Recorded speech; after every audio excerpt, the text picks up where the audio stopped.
In this video, we're going to be doing two things. The first is going back into Blender and rendering our man animation from the opposite side.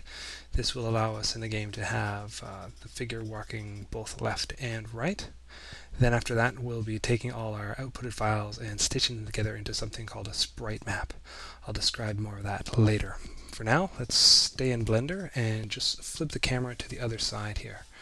So to do that, let's go to the top view and select our camera, and we'll just go full screen here and bring open our properties. And we're just going to take the negative off the Y value here. And that will pop the camera over here. It's facing the wrong way, but it's in the exact opposite side of him. And then we can turn the Z rotation here to 180. There, our camera's facing the man in the exact opposite way. Now we want the light from here over to there. So do the same thing in the Y here. Take off the negative. And then we go into the X and add a negative. There we go. So if we drop down, everything looks good. Switch to camera view, and when we animate him now, he should be walking the opposite direction, which is great. So we'll go back into our animation bar here and change the walk cycle. We'll just add a, let's say a B on the end of that, so I know that anything with a B in it is he's walking the other way. Okay, accept that. And that should be everything. So we'll render this out, and in the next bit we'll take all those files and we'll start making ourselves a bitmap, a sprite map, excuse me. Thanks a lot.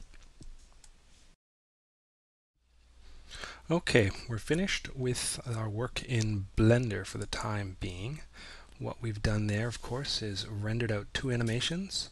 One of our character walking to the left and one of our character walking to the right. And now we need to put all those separate images together into one image file so we can use them with Flashpunk.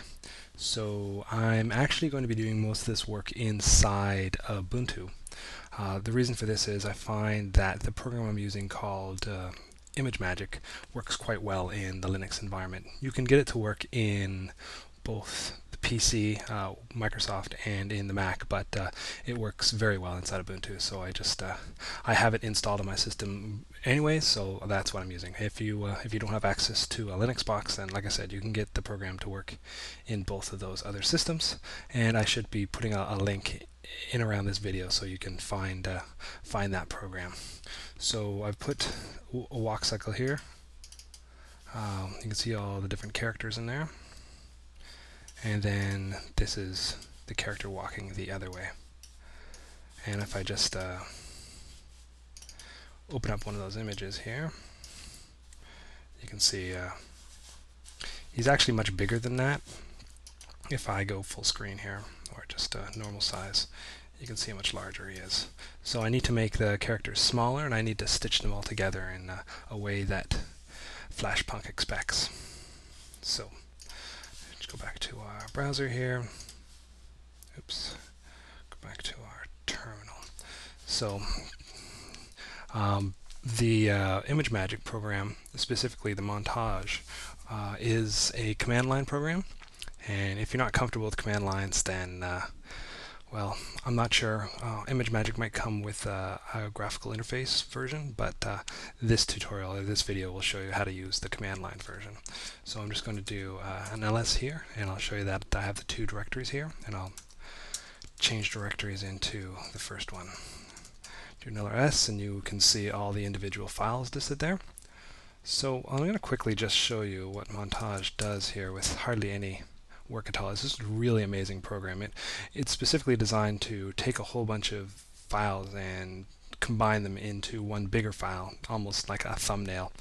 So I'm just going to run it without any kind of arguments. It's going to say, I want to take all of the individual walk files and I want to combine them into one file called montage.png.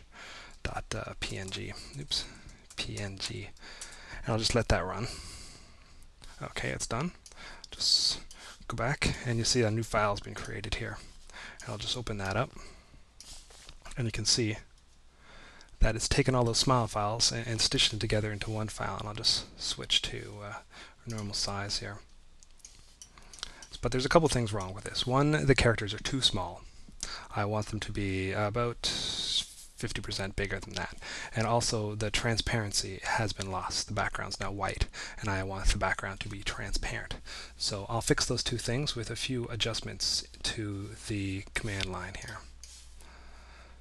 So start off with the command line again, montage, and then to fix the alpha, that's the easiest one, you just go background, none, and then just repeat the same command again.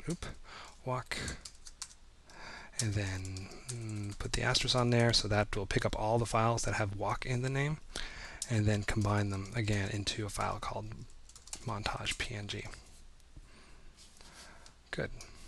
Now if I load that file up again, you can see that they're all now transparent, which is what I want.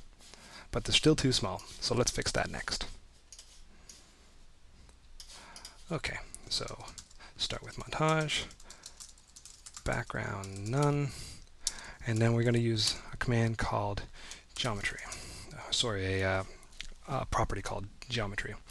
And I want them to be limited to, I want them to be 128 pixels wide, and just keep its proportion up and down to that, and that's what that does. And I also don't want any borders on it. The montage automatically adds borders to the files, and by putting the +0 I'm saying there's no border on top and there's no border per side.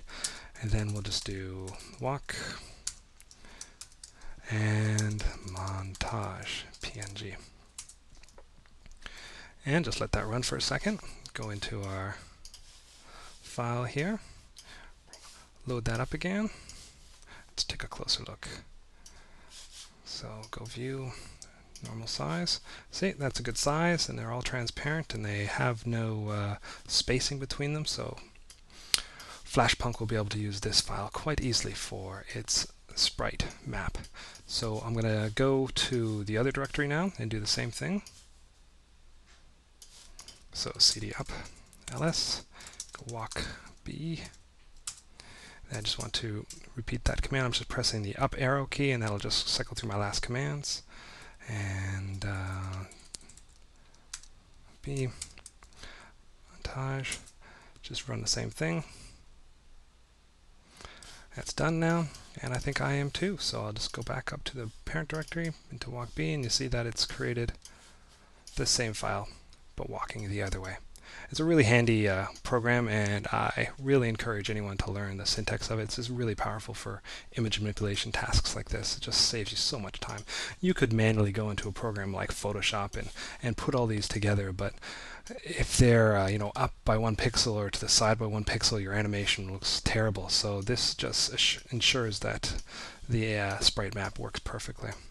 I hope you learned something, and I'll see you in the next video. Thanks.